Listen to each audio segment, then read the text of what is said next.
Anthropic just shipped Claude Opus 5, and the story isn't about a price drop, it's about efficiency. On July 25th, the company released a frontier-level model at the same pricing as before, but with real gains in how agents use tokens and reasoning. According to the announcement and reporting from NeilXPT, the focus is on agent workflows and daily use, meaning builders can run longer reasoning chains, more complex tasks, without watching costs climb. That's not a commodity play, that's a signal about where the market is going. But here's what's more interesting than the model itself, how Anthropic engineers are telling builders to use it. On the same day, engineers reported by Eric Moves emphasized the fundamental shift in agent design. They're moving away from prompt engineering, the art of writing the perfect instruction, toward agentic graphs. Think of it this way.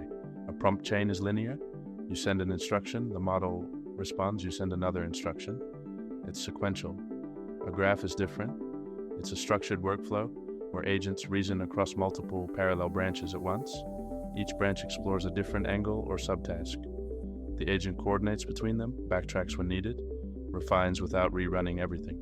It's orchestration, not instruction, and it changes what builders need to learn.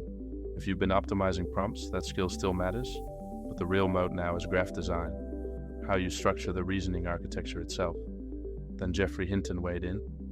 The godfather of AI discussed advanced agent use, parallel graphs, and cognitive task superiority in a recent lecture, reported by Anthropic on July 25th, and Hinton framed it in a way that matters. Agents aren't just bigger models or better scaling. They're a cognitive architecture problem. He's talking about parallel cognition, multiple threads of thought running at once, each refining the others. That's not how we train most models today. That's a signal that the research and product roadmaps are shifting. When Hinton says something, the field listens. So what does this mean for you, especially if you're building in Europe? 3 things.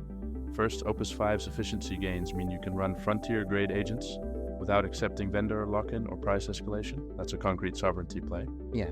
Second, graph-based agent design is a skills moat and a compliance advantage. Graphs are reproducible, auditable, and portable across models.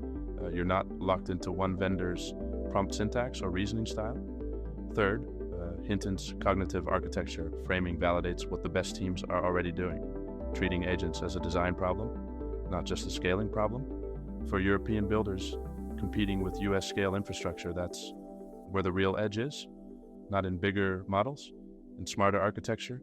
The agent wars are just beginning, and the winners won't be the ones with the biggest models. They'll be the ones who master the graph.